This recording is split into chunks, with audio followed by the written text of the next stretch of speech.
बिस्मिल्लाहिर्रहमानिर्रहीम। अस्सलाम वालेकुम डियर स्टूडेंट्स। बायोलॉजी क्लास 9 में चैप्टर नंबर 4 हम डिस्कस कर रहे हैं।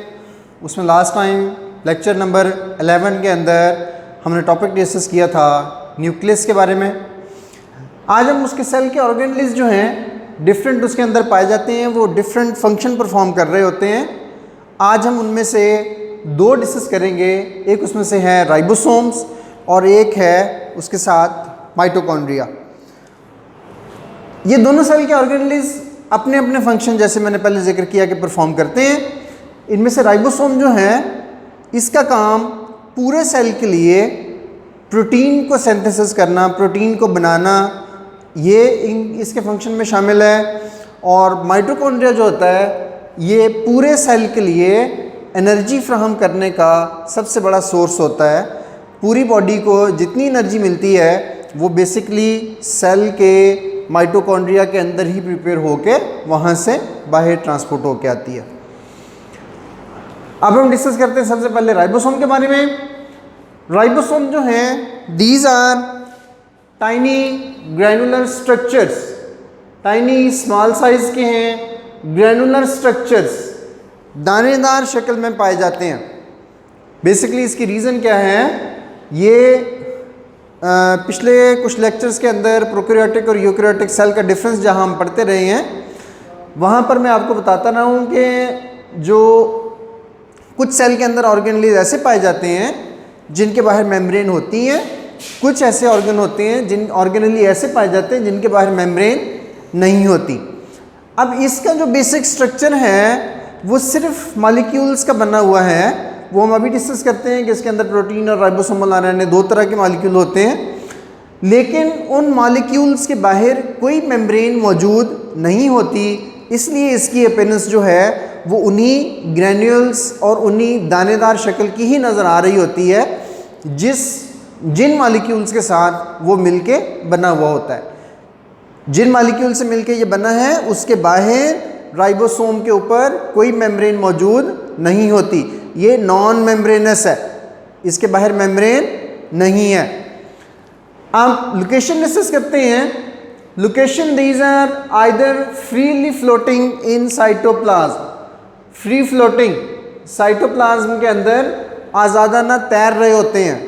सेकंड क्या है, और these are attached with endoplasmic reticulum, या फिर वो एंडोप्लाज्मिक रेटिकुलम के साथ अटैच होते हैं।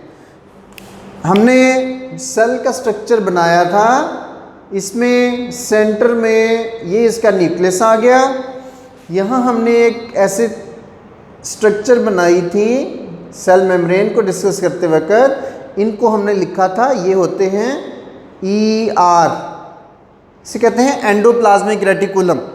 ये भी सेल का ऑर्गेनेल ही है, ये भी हम फर्दर डिस्कस करेंगे इसका फंक्शन क्या होता है। अभी हम सिर्फ ये डिस्कस कर रहे हैं कि राइबोसोम की लोकेशन क्या हो सकती है। राइबोसोम जो हैं या तो इसके अंदर फ्री फ्लोटिंग हो सकते हैं, कहीं पर भी पड़े हुए हों। इसका जो सेल मेम्ब्रेन और न्यूक्लियर मेम्ब्रेन, इसके दरमियान जितना गैप है, इसमें जो लिक्विड पाया जाता है उसको हम साइटोप्लाज्म कहते हैं। साइटोप्लाज्म के अंदर फ्री फ्लोटिंग हो सकते हैं, यानी कि आज़ादाना तैर रहे हो सकते हैं। या फिर दूसरी चीज़, ये जो एंडोप्लाज्मिक रेटिकुलम है इसके ऊपर इस तरह से चिपके हुए होते हैं, इसके साथ जुड़े हुए होते हैं। इसके साथ जिन एंडोप्लाज्मिक रेटिकुलम के ऊपर ये राइबोसोम्स चिपके होते हैं उनको हम रफ एंडोप्लाज्मिक रेटिकुलम कहते हैं। उन्हें कहते हैं रफ एंडोप्लाज्मिक रेटिकुलम। और जिनके ऊपर ये चिपके हुए नहीं होते, एंडोप्लाज्मिक रेटिकुलम राइबोसोम के बगैर भी होती हैं। एंडोप्लाज्मिक रेटिकुलम ऐसी भी होती हैं जिनके ऊपर ये अटैच नहीं होते। अगर अटैच नहीं होंगे वो स्मूथ एंडोप्लाज्मिक रेटिकुलम कहलाएंगी, जिनके ऊपर अटैच होंगे वो endoplasmic reticulum rough endoplasmic reticulum कहलाती है। और रफ एंडोप्लाज्मिक रेटिकुलम जो है वो उसके ऊपर जो ये राइबोसोम अटैच होंगे ये भी अपना प्रोटीन सिंथेसिस का फंक्शन परफॉर्म कर रहे होंगे, और ये जो फ्री फ्लोटिंग हैं ये भी प्रोटीन सिंथेसिस का फंक्शन ही परफॉर्म करते हैं। अब हम देखते हैं इसकी कंपोजिशन क्या होती है। कंपोजिशन, ये इसकी स्ट्रक्चर की कंपोजिशन है। आपने इसके नाम को अच्छी तरह अगर थोड़ा सा गौर से देखा हो तो सोमा का वर्ड मैंने आपको पहले भी बताया था, सोमा बॉडी को कहते हैं। सोमा का मतलब होता है बॉडी। अब दूसरा वर्ड उसके अंदर क्या यूज हुआ है, राइबो। राइबो का वर्ड इसके कंपोनेंट की वजह से ही यूज होता है। इसके अंदर पाया जाता है राइबोसोमल आरएनए। ये भी जब हमने न्यूक्लियस का स्ट्रक्चर डिस्कस किया था, न्यूक्लियस के स्ट्रक्चर में हमने ये बात पढ़ी थी कि न्यूक्लियस के अंदर एक और डार्क स्पॉट होता है जिसे हम क्या कहते हैं, न्यूक्लियोलस। न्यूक्लियोलस के अंदर जो है वो राइबोसोमल आरएनए बनता है। ये हमने सारी बात वहाँ पे पढ़ी थी न्यूक्लियस के अंदर। उसके अंदर राइबोसोमल आरएनए बनता है, वो बन के यहाँ पे न्यूक्लियोप्लाज्म में आएगा। न्यूक्लियोप्लाज्म में इसके जो पोर हैं इनसे बाहर आ जाएगा। न्यूक्लियस से बाहर जब ये निकलेगा तो ये यहाँ इस साइटोप्लाज्म के अंदर पहुँच जाएगा। जब इसके अंदर पहुँचेगा, इसके साथ जो दूसरी प्रोटीन्स होती हैं वो भी यहाँ पर मौजूद होती हैं साइटोप्लाज्म के अंदर पहले से। उनके साथ असेंबलिंग यहाँ पर साइटोप्लाज्म के अंदर आके इसकी होगी। असेंबलिंग दोनों आपस में मिल के इक्वल अमाउंट में मिलते हैं। ईच राइबोसोम कंटेन मुश्तमिल होता है इक्वल अमाउंट ऑफ, बराबर मिकदार दोनों की यूज़ होती है, प्रोटीन और राइबोसोमल आरएनए। वही राइबोसोमल आरएनए जो मैंने कहा था कि न्यूक्लियोलस में से प्रिपेयर होके वहाँ से बाहर आ रहा होता है। उसी राइबोसोमल आरएनए की वजह से इसका नाम राइबोसोम मौजूद है। अब हम देखते हैं यही बात जो मैंने अभी आपको पहले समझाई है कि ग्रैनुलर स्ट्रक्चर इसका क्यों होता है। बिकॉज हमने क्या कहा, ribosomes are not bounded by membrane. ये मेम्ब्रेन बाउंडेड ऑर्गेनेलिज नहीं है। प्रोकैरियोटिक और यूकैरियोटिक सेल दोनों में डिफरेंस आपको बताया था कि यूकैरियोटिक सेल के अंदर मेम्ब्रेन बाउंडेड ऑर्गेनेलिज मौजूद होते हैं और जो प्रोकैरियोटिक सेल हैं उसके अंदर ये मौजूद नहीं होते। अब इसके बाहर क्योंकि मेम्ब्रेन नहीं है, इसका मतलब ये दोनों सेल्स में पाया जाता है। ये प्रोकैरियोटिक सेल्स में भी होता है और यूकैरियोटिक सेल्स में भी होता है। लेकिन कोई ऑर्गेनेली ऐसा होगा जिसके बाहर मेम्ब्रेन होगी, उसकी तो प्रेजेंस मुकम्मल तौर पे ख़त्म हो जाएगी, चांसेस ख़त्म हो जाएंगे उसके प्रोकैरियोटिक सेल के अंदर, लेकिन ये मौजूद होता है। अब so they are present in prokaryotes, ये प्रोकैरियोट्स के अंदर भी मौजूद होता है। लेकिन अब इसमें प्रोकैरियोटिक और यूकैरियोटिक दोनों राइबोसोम्स में डिफरेंस क्या होगा। जो यूकैरियोटिक सेल के अंदर राइबोसोम पाया जाता है ये लार्ज साइज का होता है, these are larger in size. और जो प्रोकैरियोटिक सेल के अंदर जो राइबोसोम पाए जाते हैं ये स्मॉलर साइज के होते हैं। इनका साइज जो है प्रोकैरियोटिक वाला ये स्मॉलर होता है, और वही राइबोसोम जो यूकैरियोटिक सेल के अंदर पाए जाएंगे इनका size as compare to prokaryotic cell से लार्जर होता है। अब हम डिस्कस करते हैं इसके स्ट्रक्चर के बारे में। ये राइबोसोम का स्ट्रक्चर है।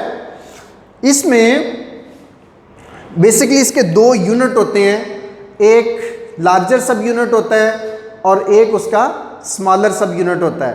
अपर साइड पर ये जो इसकी मेम्ब्रेन ये जो लेयर नज़र आ रही है ऊपर वाली, ये लार्जर की है, और नीचे ये जो पार्ट इसका नज़र आ रहा है ये इसके नीचे हाइड हुआ है, छुपा हुआ है इसके नीचे, ये इसका स्मॉलर सब यूनिट है।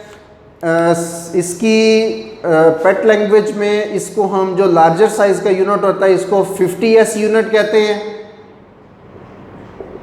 और जो स्मॉलर यूनिट होता है इसको हम 30s यूनिट कहते हैं। ये इसके साइज को मेंशन करने का एक यूनिट है हमारे पास जिसमें हम इन दोनों को मेंशन करते हैं। आपकी बुक में मेंशन नहीं है, इस वजह से सिर्फ उसमें लार्जर और स्मॉलर यूनिट मेंशन किया हुआ है, इसलिए सिर्फ वही मेंशन करते हैं। अब क्या है, ribosome is composed of a larger सब यूनिट एक लार्जर सब यूनिट होता है और एक उसके साथ स्मॉलर सब यूनिट होता है। इन दोनों के कंबाइन करने से पूरा राइबोसोम जो है वो कंप्लीट हो जाता है।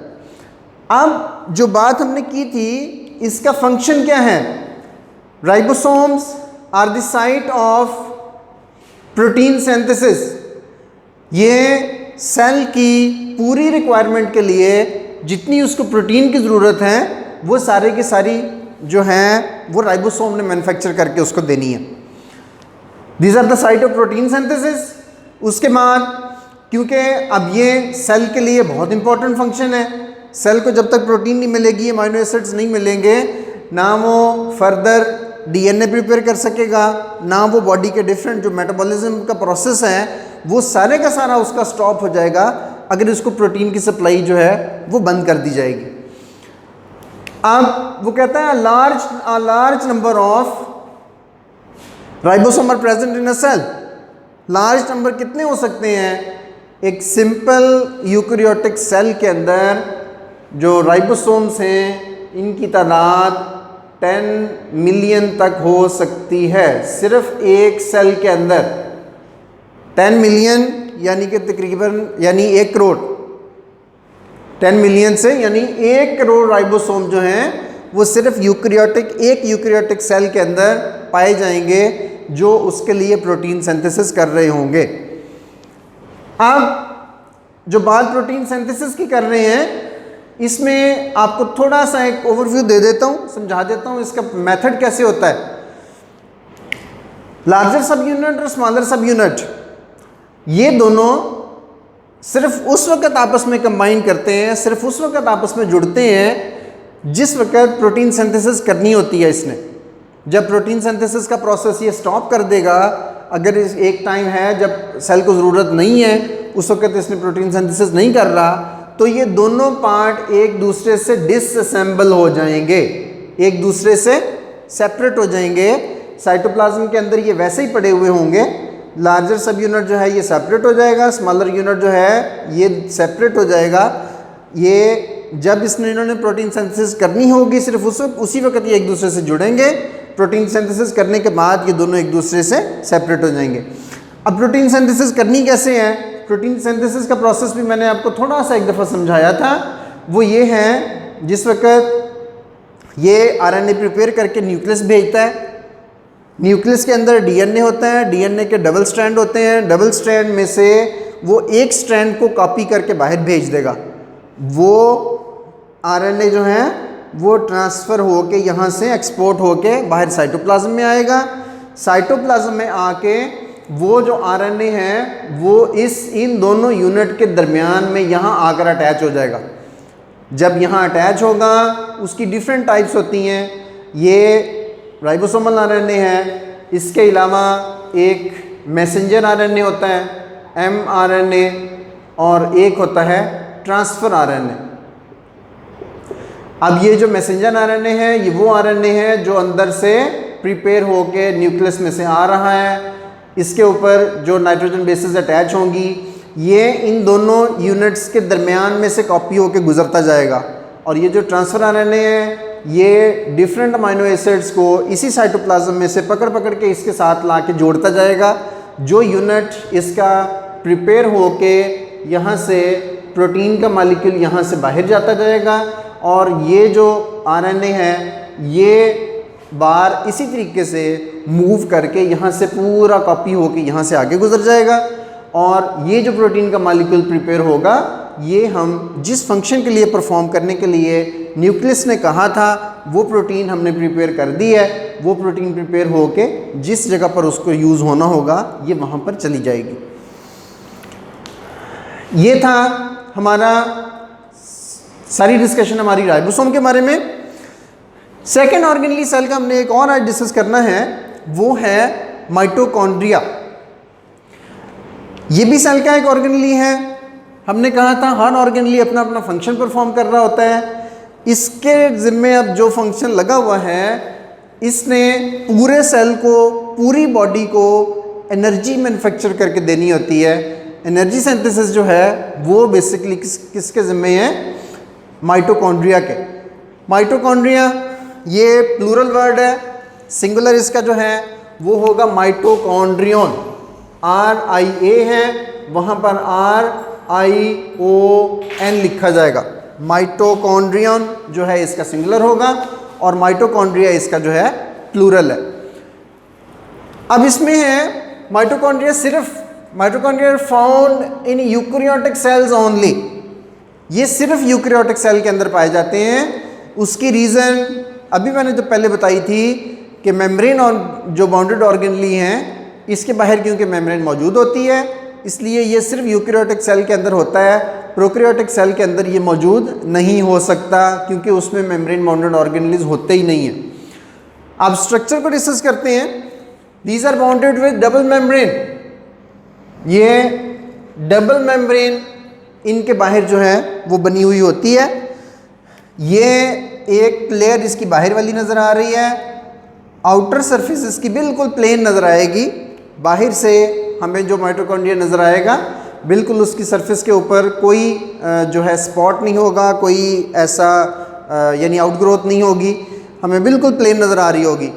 लेकिन अगर इन साइड पे चले जाएं, जो उसका इंटरनल स्ट्रक्चर है, जो इनर मेम्ब्रेन है, दैट हैव मैनी इनफोल्डिंग्स, इसमें बहुत ज़्यादा तहें बनी हुई होती हैं उसकी, उन तहों को these foldings are called cristae, इन तमाम फोल्डिंग्स को क्रिस्टी कहा जाता है। क्रिस्टी भी अब प्लूरल है, दो को अगर हम मार्क करेंगे तो क्रिस्टी लिखेंगे, अगर सिंगुलर लिखना है तो इसका सिंगुलर क्रिस्टा है, एक को लिखेंगे तो उसका नाम लिखा जाएगा क्रिस्टा, और अगर प्लूरल लिखेंगे तो प्लूरल में ये क्रिस्टी कहलाता है।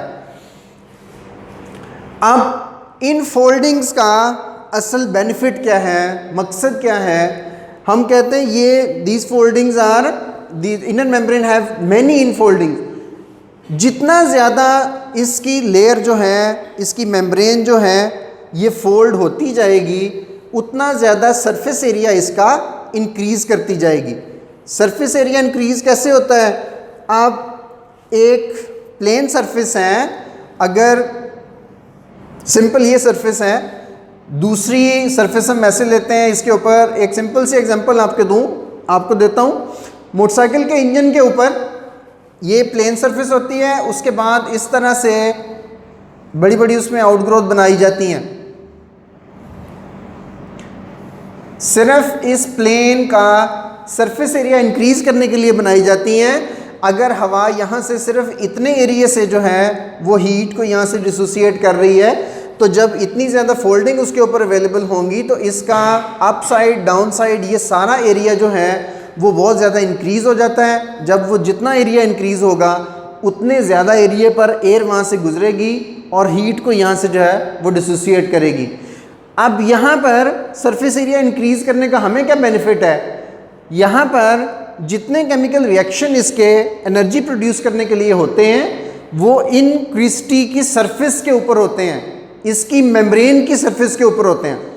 जो इस मेम्ब्रेन की सरफेस जितनी ज़्यादा है उसका सरफेस एरिया बढ़ता जाएगा, वो इन फोल्डिंग्स की वजह से बढ़ेगा। जितना ज़्यादा सरफेस एरिया इन फोल्डिंग की वजह से ज़्यादा होगा उतना ही उसके ऊपर केमिकल रिएक्शंस ज़्यादा होंगे। जितने केमिकल रिएक्शन ज़्यादा होंगे उतना ही ये एनर्जी ज़्यादा प्रोड्यूस करके हमें प्रोवाइड कर सकेगा। These enfoldings increase the surface area of membrane at which membrane bounded reactions take place। ये वो सरफेस एरिया क्यों बढ़ाया गया? वहाँ पर मेम्ब्रेन बाउंडेड रिएक्शंस जो हैं वो वहाँ पर हो सकें। मेम्ब्रेन बाउंडेड रिएक्शन जितने ज़्यादा वहाँ पर होंगे उतना ही ज़्यादा वो हमें एनर्जी प्रोवाइड करके देगा। अब इसके अलावा एक चीज़ और पाई जाती है यहाँ पे, there is inner mitochondrial matrix. इसके अंदर एक लिक्विड भी पाया जाता है जिसे हम मैट्रिक्स कहते हैं। ये मैट्रिक्स जो लिक्विड है, हमने अभी कहा कि केमिकल रिएक्शंस होने होते हैं। यहाँ पे ड्राई एनवायरनमेंट में केमिकल रिएक्शंस पॉसिबल नहीं होते। केमिकल रिएक्शंस के लिए हमेशा हमें एक्वस मीडियम प्रोवाइड करना पड़ता है, क्योंकि उसमें जितने उसके रिएक्टेंट्स आके वहाँ पर पहुँचेंगे, वहाँ पर केमिकल रिएक्शन करेंगे, उन सब को जो है वो पानी की ज़रूरत होती है। एक्वस मीडियम के बगैर केमिकल रिएक्शन पॉसिबल नहीं है। इसलिए अंदर सारा जो माइटोकॉन्ड्रिया है ये फ्लूइड से भरा हुआ होता है, जिसको हम क्या कहते हैं, matrix. There is an inner mitochondrial matrix, अंदर एक लिक्विड पाया जाता है जिसे हम मैट्रिक्स कहते हैं। अब माइटोकॉन्ड्रिया की एक ख़ास बात और भी है, इसे हम सेमी ऑटोनोमस बॉडी भी कहते हैं। ऑटोनोमस बॉडी ऐसी बॉडी होती है जो अपने तमाम डिसीजन खुद लेती होती है, अपनी सारी रिक्वायरमेंट, अपनी सारी ज़रूरियात खुद पूरी करती है। अब ये फुली ऑटोनोमस नहीं है, सेमी ऑटोनोमस है। सेमी ऑटोनोमस में हमें किस चीज़ से पता चलता है कि ये सेमी ऑटोनोमस है? वो कहता है इसका बाकी जितने ऑर्गेनेलिज हैं उसमें ऐसे नहीं होता, सिर्फ माइटोकॉन्ड्रिया एक स्पेसिफिक ऑर्गेनेली है जिसमें ऐसे होता है। इसके पास अपना डीएनए और अपना आरएनए मौजूद होता है, अपना डीएनए और अपना राइबोसोम, जिसके पास अपना डीएनए और अपना राइबोसोम मौजूद होता है। डीएनए जो है वो इसके, जब इस सेल ने जब रिप्रोड्यूस करना है, इसका अपना डीएनए नेक्स्ट सेल के अंदर जो है वो ट्रांसफ़र होगा और वो इसी की नई कॉपीज़ प्रिपेयर करने में इसको हेल्प करेगा। और राइबोसोम्स जो हैं इसकी अपनी रिक्वायरमेंट के लिए जितनी इसको प्रोटीन की ज़रूरत होगी वो इसके अपने राइबोसोम इसको प्रिपेयर करके प्रोवाइड कर रहे होंगे। अब एक इशू है वो ये कि राइबोसोम का अपना स्ट्रक्चर साइज़ जो है वो बड़ा है, अब वो एक और ऑर्गेनेली के अंदर कैसे समाएगा? अब उसका सलूशन ये निकला कि राइबोसोम जो इसके अंदर पाए जाएंगे वो यूकैरियोटिक सेल वाले लार्जर साइज वाले राइबोसोम नहीं होंगे, बल्कि इसके अंदर जो स्मॉलर साइज के राइबोसोम थे जो हमने डिस्कस किया था प्रोकैरियोट्स के अंदर होते हैं। जो स्मॉलर साइज के राइबोसोम प्रोकैरियोट्स के अंदर पाए जाते हैं, माइटोकॉन्ड्रिया के अंदर वो राइबोसोम पाए जाएंगे। इसके अंदर हमने कहा इसका अपना डीएनए है, इसका अब इसके अपने राइबोसोम्स हैं। डीएनए आपको बताया कि वो नेक्स्ट जनरेशन में इसको कॉपी करने में हेल्प करेगा और जो राइबोसोम हैं वो इसकी प्रोटीन सिंथेसिस करेंगे। और दूसरी बात जो इम्पोर्टेंट समझा दी है, राइबोसोम इसके are smaller in size as that of prokaryotes. जैसे प्रोकैरियोटिक सेल के अंदर जो हैं वो उसके राइबोसोम होते हैं, उसी तरीके से स्मॉलर राइबोसोम इसके अंदर जो है वो मौजूद होंगे। अब उसके बाद फंक्शन डिस्कस करते हैं। अभी हमने पहले डिस्कशन की है सारी। क्या है? एनर्जी प्रोवाइड करने का सोर्स है। एनर्जी जिस केमिकल रिएक्शन के ज़रिए प्रोड्यूस होती है वो हमारे यहाँ रेस्पिरेशन है। रेस्पिरेशन जो यूकैरियोट्स हैं इनके अंदर एरोबिक ही होती है। Aerobic respiration, mitochondria are the site of aerobic respiration. Respiration की दो टाइप्स होती हैं, एक होती है एरोबिक रेस्पिरेशन,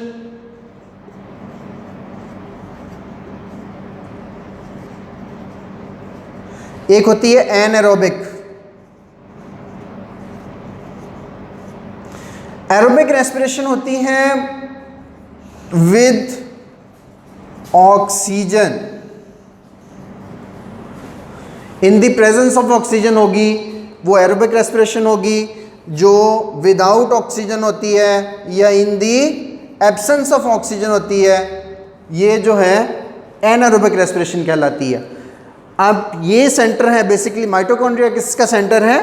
एरोबिक रेस्पिरेशन का सेंटर है। यूकैरियोटिक ऑर्गेनिज्म के अंदर जो है वो रेस्पिरेशन होती ही है, एरोबिक है, ऑक्सीजन की मौजूदगी में होती है।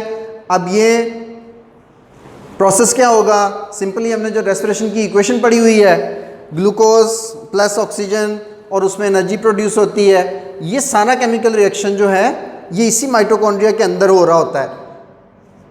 C6H12O6 प्लस O2, ये हमने इक्वेशन रेस्पिरेशन की पढ़ी हुई है। CO2 प्लस H2O प्लस इसमें क्या प्रोड्यूस होता है? एनर्जी प्रोड्यूस होती है। एनर्जी किस फॉर्म में प्रोड्यूस होती है?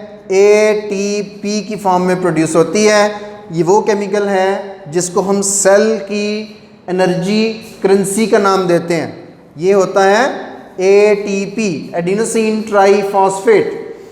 ये केमिकल्स, ये ATP प्रोड्यूस कर करके माइटोकॉन्ड्रिया बाहर निकालता जाता है, अपनी ज़रूरत रिक्वायरमेंट होगी वो भी सारी इसी ATP से पूरी करेगा, और पूरी बॉडी की रिक्वायरमेंट जितनी ATP हैं वो सारी की सारी इसी माइटोकॉन्ड्रिया ने ही प्रोड्यूस करके यहाँ से बाहर निकालनी है, और वो पूरी बॉडी में जितनी एनर्जी यूज़ होगी वो इन्हीं ATPs को यूज़ करके वो कंज्यूम कर रहा होगा। लास्ट फंक्शन इसका वही हमने जो अभी बात की है, they are the major energy production centre. ये क्या है? Mitochondria major energy production centre है। यही जो ATP प्रोड्यूस हो रही है ये पूरे, ना सिर्फ पूरे सेल के लिए और पूरी बॉडी के लिए जो ATP प्रोड्यूस होनी है, यही उसने अपने तमाम केमिकल रिएक्शंस के लिए और जितनी बॉडी की एक्टिविटीज़ होंगी उन सब को परफॉर्म करने के लिए यही ATP यहाँ से यूज़ करनी है। अब कुछ स्टार्ट से लेके, एक तो क्वेश्चंस के बारे में आपको बता दूं। शॉर्ट क्वेश्चन में तो ribosome, what is ribosome, right the function of ribosome, इस फॉर्म में पूछा जाता है। दूसरा ये क्वेश्चन पूछा जाता है, what is the difference between eukaryotic and prokaryotic ribosomes. अभी मैंने जैसे बताया था यूकैरियोटिक राइबोसोम जो है उसका साइज बड़ा होता है और इसका प्रोकैरियोटिक का साइज जो है वो स्मॉल होता है। शॉर्ट क्वेश्चन की फॉर्म में भी पूछा जाता है और इसमें MCQs की फॉर्म में भी। स्ट्रक्चर इसका कई दफ़ा पूछा गया है, इक्वल अमाउंट उसमें प्रोटीन भी होती है और उसके अंदर राइबोसोमल RNA भी होता है। फंक्शन हमने डिस्कस कर लिया, माइटोकॉन्ड्रिया का स्ट्रक्चर हो गया। इसमें मेजर पॉइंट एक जैसे ये मेंशन किया हुआ है क्रिस्टी का।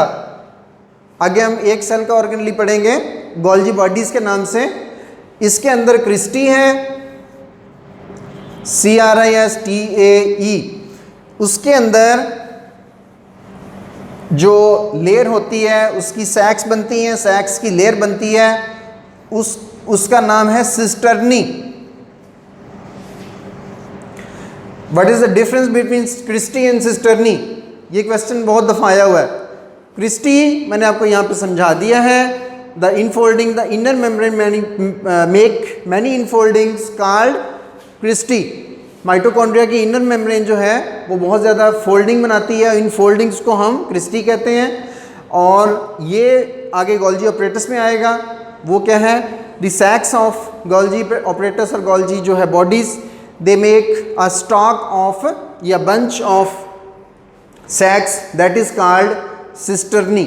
ये वहाँ पर डिस्कस कर लेंगे, लेकिन इसका डिफरेंस जो है वो कई दफ़ा शॉर्ट क्वेश्चन की फॉर्म में आया हुआ है। बाकी इसकी सेल इसकी जो है मेजर फंक्शन इसका, एनर्जी प्रोडक्शन इसकी, ठीक है, एरोबिक रेस्पिरेशन इसके अंदर होती है और कंप्लीट स्ट्रक्चर इसका। यही इसके कुछ रिलेटेड शॉर्ट क्वेश्चंस और MCQs हैं जो डिफरेंट पेपर्स में आते रहते हैं। उम्मीद है डियर स्टूडेंट्स आज का लेक्चर आपको समझ आ गया होगा। अच्छी तरह तैयारी कीजिएगा। अगर किसी तरह की इसमें प्रॉब्लम आपको फेस करनी पड़ती है तो आप मेरे व्हाट्सएप के नंबर पर भी कॉन्टैक्ट कर सकते हैं। नेक्स्ट टाइम तक के लिए जो है वो अल्लाह हाफिज़।